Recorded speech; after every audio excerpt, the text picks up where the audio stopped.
What's going on, everybody? Super Saiyan Paul here, back at it again. Today I'm joined by the one, the only Unreal Entertainment Gaming, and today we're going to be talking about the Dragon Ball Super movie and what's going to be happening with the Super Saiyan transformation, as well as the lore and some of the new things that have been unveiled in Akira Toriyama's latest news and information update.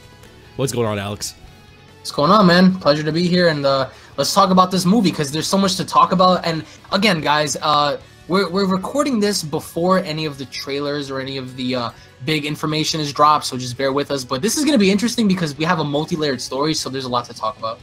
So yeah, like Akira Toriyama has basically revealed to us recently that it's going to be a past and present multi-layered story, so that's going to be really interesting, a very ambitious type of storyline for them to use in a Dragon Ball movie.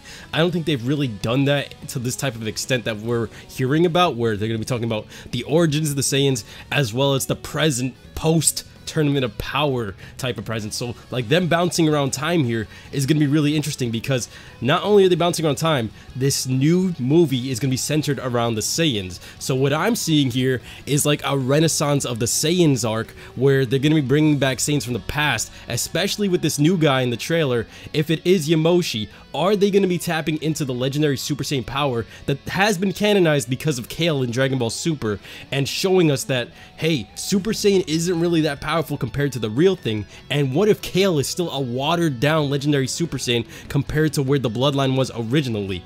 I have a feeling that they're going to be breaking this down and showing us what it truly is, and maybe even these ancient Saiyans, whoever this guy is, might be coming up with some backup, maybe one or two fighters, and then showing us that, hey, you guys are weaklings compared to what the old school is like.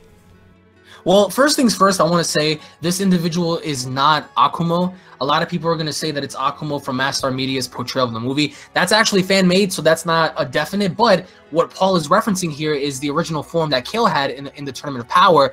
In diving into what the true legendary form of a Saiyan is, and I feel like we spoke about this on my video, I think that this is definitely what could be the original Super Saiyan form that the Saiyans had that predates Goku, Vegeta, and, you know, their generation. And I feel like that would be such a cool concept to see, like, the older Saiyans kind of look down on the newer generation and saying, what is this diluted form? Like, you guys have watered down, you know, what it was or what it means to be a Super Saiyan, and this is the correct way of doing so. Now, what's most interesting is their personas. We don't know how their personas are going to be like. We don't know if they're going to be, you know, bloodlustful for battle, or if they're going to be like the Universe 6 Saiyans, where they're, you know, calm, cool, and collected. But I just definitely think that with a multi-layered story, it was already confirmed that at first, in May of 2017, Toriyama wrote out a story, but apparently it was too short.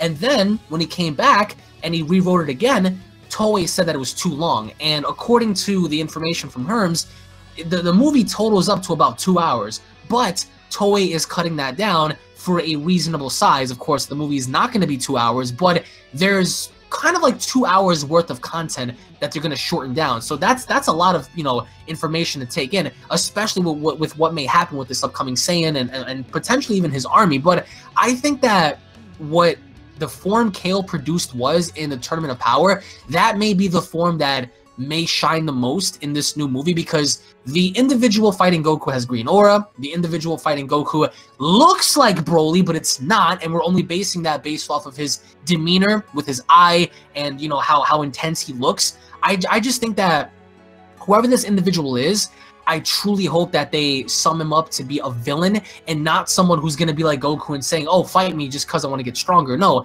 if the ancient Saiyans were a different breed of people, then they can't be the same as Goku. I mean, I understand that in a sense to where Jiren became kind of like Goku in the Tournament of Power, to where he was curious about Goku's power and he wanted to fight, you know, the strongest and be the strongest. That was Jiren's goal, was to be the strongest, never to lose. So I hope that this individual doesn't have like the same mindset and you know, having to go about the entire fight saying, oh, I just want to fight Son Goku just because. Like, that'd be kind of dumb for me. But what I'm most curious about is where he comes from and why he's on Earth. If he's from Universe 7 and he's been there the whole time, then where was he this entire time? But if he's not from this universe and from somewhere else, or from not from Earth, but, you know, from a different quadrant of Universe 7, then where was he? And, you know, where does his power stem from? Because we know that Goku busted his ass for years to get to where he wanted to be, but what about this guy? That's the question that I have.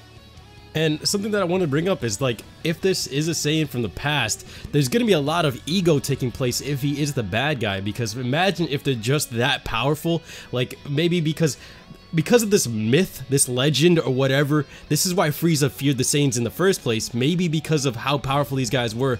Maybe they're just challenging gods at that point in time if they are, like, that strong, because if he's from the past and he's challenging Goku post-Tournament of Power, these guys, if they kept powering up, they would have definitely surpassed the gods, and maybe they might have had that ego where it's like, why are you guys taking orders from everybody? Why are you guys making peace with anybody? Because it doesn't make sense. You guys should be ruling the universe at this point in time with all of this power, and you guys have become like a mockery to the Saiyan race. We might not be seeing good Saiyans. We might be seeing rogue Saiyans compared to Goku and Vegeta, because they're already the good Saiyans, and we need to have some sort of bad guy. I don't want to see them become the goody two-shoes type of sparring type of partner type of Saiyans. I'd rather see them be much more devastating and, like, really threatening to blow up the planet, if anything else, and threatening the entire universe as a whole, and really turning the whole structure of what's going on in the universe upside down. Because if this Saiyan comes here and he's not alone, and there's other Saiyans like this in the legendary Super Saiyan transformation, or even like God plus power level,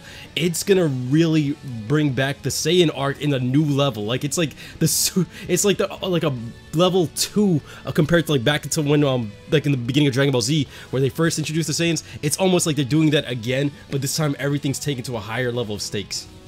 I would love the rogue concept, because it's not like they're traditional Saiyans to where they have to follow the rules and do whatever. It's like they do their own thing, and I really like that kind of a concept, because it adds more depth, I think. But I think that you're right. I think that these individuals, they might predate to where they came from a certain culture, so they only know a certain way, because the Planet Vegeta Saiyans are so different in comparison to the Planet Sadala Saiyans, because the Planet Sadala Saiyans, they're not meant to be ruthless, bloodthirsty Saiyans, and that's what surprised Goku and Vegeta during the Universe 6 tournament. So if the Universe 6 Saiyans are peaceful and the Universe 7 Saiyans are savages, then what about these, you know, specific group of people? Like, are they savages? Are they peaceful? Are they rational? Are, you know, like, we don't know. The only thing is, I really do hope that they introduce a different level of intensity, because I personally don't see how much more you can make a character be more intense than what we saw from Jiren. Jiren was by far the definition of what a broken shonen, you know, Jump character is. He was just head and shoulders beyond anything we ever saw before.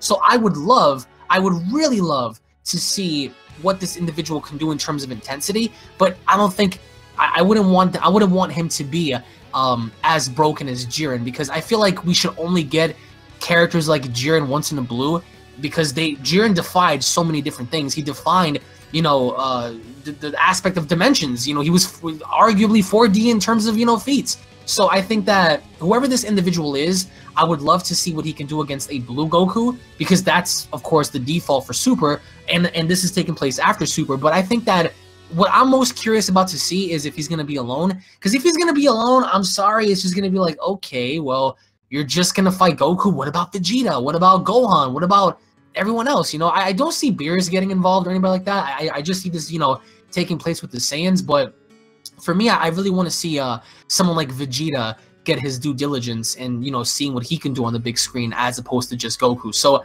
whenever they do rock, paper, scissors, I would like to see Vegeta for once get the first dibs at fighting this guy before Goku does, if they want to go in that direction. If not, they can do the opposite. They can have Goku fight, lose, Vegeta comes in just like an ROF, and maybe finishes off the job. But that's neither here or there. But I want to know two things: where he came from, and like where the origin of the Saiyan powers come from, to see them always get Zenkai boosts, to see them always excel in terms of power. It's extraordinary. I just want to know where it comes from. And we also know that Akira is going to be delivering on fan service, and one of the great things about this character is if it does bank on the legendary Super Saiyan, that's fan service in a way because of Broly, and whether people hate her or love him, he's still one of the most popular Saiyans ever, and they're going to be drawing from that if it is in fact the legendary Super Saiyan transformation. But what I wanted to ask you is, if he is going to be using fan service in this movie, what would you say like is the #1 thing that pops into your head right away as fan service in terms of like building up another character besides Goku in this fight or this movie that's going to be upcoming? Like, who do you think like that just pops into your head will be the fan service character? That all actually varies on perception, Of course, fan service would be Vegeta. Fan service would be Jesus Christ having Gohan achieve something higher. That's and then literally having what I Gohan said. be the winner. Imagine that for the first time, unexpectedly, Goku and Vegeta go down. Here comes Gohan, taps into his inner power, just like we saw in the Saiyan Saga, Frieza Saga, Cell Saga, Buu Saga. He taps into that inner power. Here comes the ruthless Gohan that we've always, known and enjoyed over the years. Or they can do, somewhere along the lines of, trying to use fusion, which again, there's no reason for them to fuse yet because both Goku and Vegeta are exponentially more powerful than ever before. So it's like, what more can they do? Another fan servicey aspect is to maybe give Vegeta UI, but then again, if Goku says that he quote unquote forgot, then what's the purpose of giving Vegeta that? So maybe giving Vegeta a higher form than before that even excels Goku's, and then Goku's like just left scratching his head like, whoa, what is this? And then thus having Vegeta get the win. I don't know. I mean, That's fan literally service what I can would mean say. anything, and there's going to be a lot of haters and doubters, just smashing on that concept and saying, no, fan service sucks. But I'm all for it. I just can't wait to see what's going to happen. But there's so many things that pop into my mind that I don't even know what they're going to do first. There's a lot of things that pop into my mind too, but literally what you just said, like with Vegeta, I think if he's mentioning fan service, that's like the first thing that comes to my mind. Yeah, because everybody wanted Vegeta to finally do something, right? Like get like the big win. So who knows? Maybe Goku gets beat down, but he weakens the guy enough for come in and just clutch. It's not like Vegeta didn't do this before. Like with the end of Battle of Gods, he said he was going to find something stronger than Super Saiyan God and do it on his own. And in the next movie, guess what he did? He literally did just that. And in his final lines in Dragon Ball Super, he said he's going to get a form stronger than Mastered Ultra Instinct. And what do you know? What if he does do that yet again? Because it's not like anything out of his character. He might just go ahead and do that, and that might be just the best fan service can get. Otherwise, I would have to bank on Gohan, but I wouldn't want to do that after every single time I banked on Gohan in Dragon Ball Super. Nothing good ever happened out of that. So, anyway, we're gonna wrap this up. Thank you guys so much for watching. Smash that like button. Make sure you guys go and check out Alex's channel. Link will be in the description. Unreal Entertainment Gaming. I'll be seeing you guys next time. And Alex, any last words? I just gotta say, guys, make sure you guys slap a like on the video, tune back in for more, and we're gonna catch you guys in some future videos, Tenkaichi Fights, Fighters, Legends, Xenoverse, all that good jazz, so make sure you guys come back for all that, and we'll be back with some more discussions in the foreseeable future, guys. Alright guys, peace.